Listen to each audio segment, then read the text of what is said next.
Hey guys, what is up? RedPandaMining here. How you guys all doing? I hope you're all doing really well and having a really great day.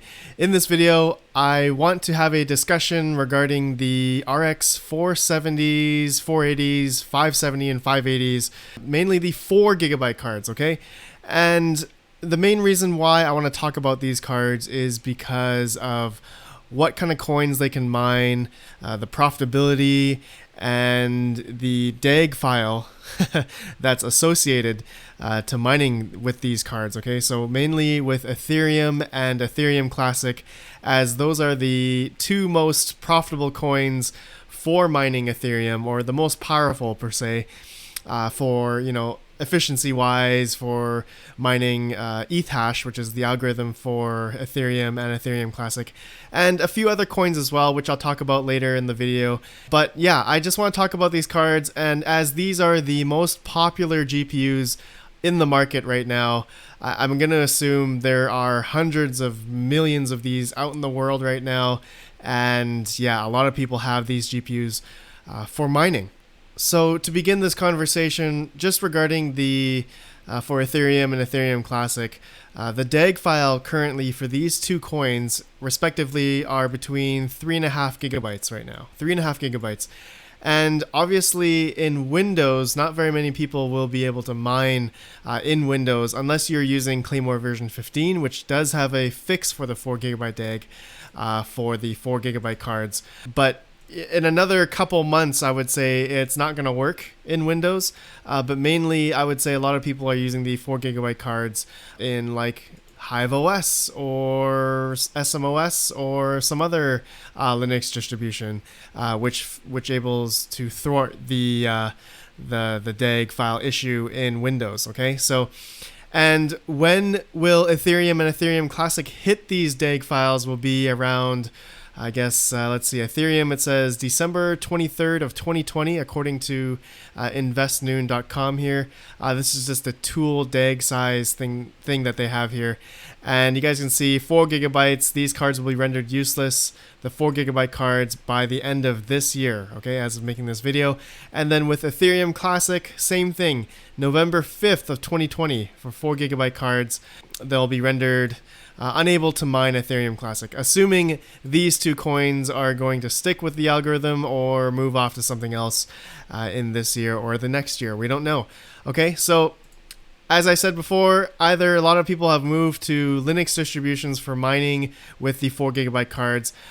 How many of these 4 gigabyte cards are out in the mining sphere ecosystem right now? Okay, so example, RX5 example, we are on hiveos.farm, and you guys can see here RX 570s, 470s, 580, 4 gigabytes here. Let's add these together in percentages.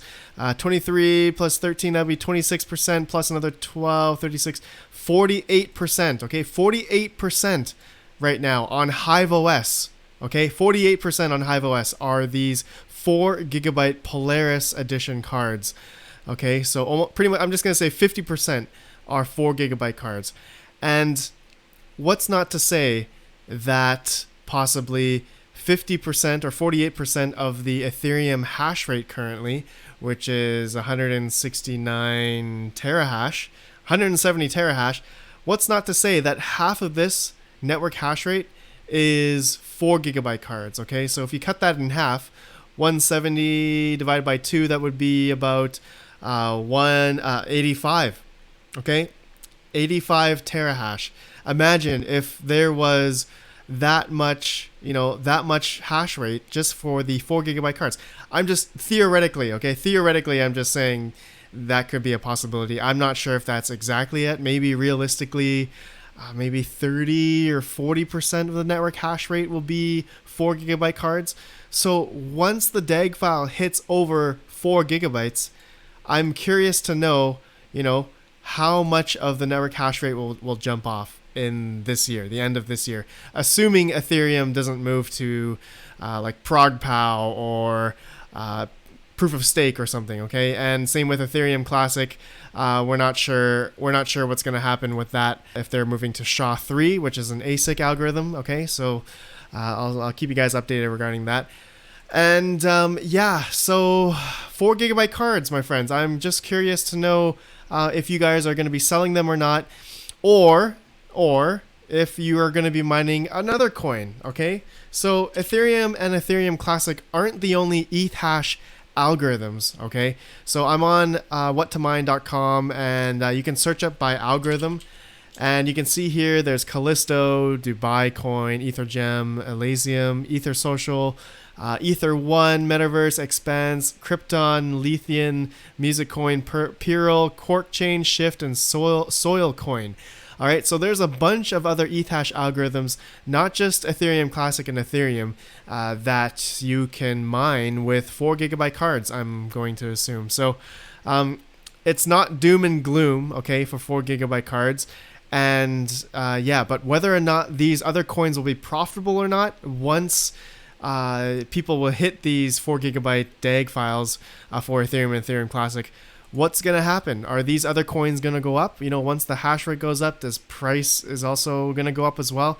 I don't think so, but hey, it could happen. It could happen, right? Price may not be, hash rate may not be indicative of price action, okay? It's normally the other way around because people want to chase profits. So to each of their own, we'll see. We shall see once that happens. And I mentioned that before, if ProgPow is going to be a contention for Ethereum and some other coins, Zcoin and Ravencoin I've talked about in a couple days ago, you guys can see with BBT's live testing results Google Sheet here, which he's done a wonderful, amazing job. He's our crypto mining OG, Lord and Savior. I'll have this link down below. You guys can see the ProgPow testing hash rates.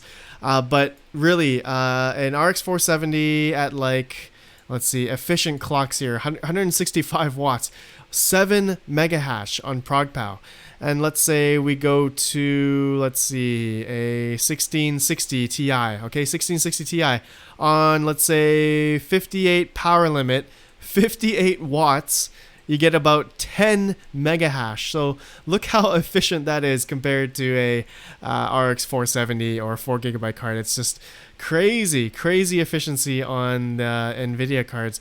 Radeon 7 seems to do pretty well as well. I'll have a video about that later. But these, of course, are ProgPow iterations from maybe a year or half a year ago.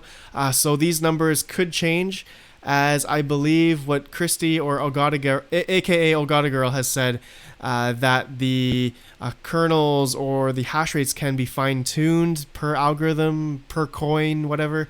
So these hash rates could change, and every card could be different. But it's supposed to level the playing field mainly for ProgPow. So we shall see about that. So yeah, and yeah, I'm curious at the end now if you guys are selling your cards, okay? If you guys are planning to sell your 4 GB cards, as the DAG file is coming up this year, okay, for both of those two coins, which are the most profitable. And yeah, I guess I forgot to mention, it's not just ETH hash, but Kryptonite. Okay, Kryptonite coins are also popular out there right now. Conceal, Rio. Okay, you can also mine on your RX 570 or 580 4 GB cards as well. Okay, it's not all doom and gloom for 4 GB cards yet. But whether or not these are profitable, or in the future these two coins or some other coins here will be profitable for those cards, it may very well be profitable for those cards. And you know, seeing these prices right now for selling these RX 570s or 580 4 GB cards, $86, $79, $80, you know, who knows? Maybe it could be more or less in the future. I'm not sure. But I would love to know what you guys think. Let me know down below if you guys are selling these cards, or you're just going to keep them all the way till they die and you're just going to keep them mining, whether or not your electrical cost matters to you or not, or if it makes sense. Okay, so thank you guys for watching. Let me know what you think. I appreciate you all. I'll see you guys in the next video. Have a good one, and peace out.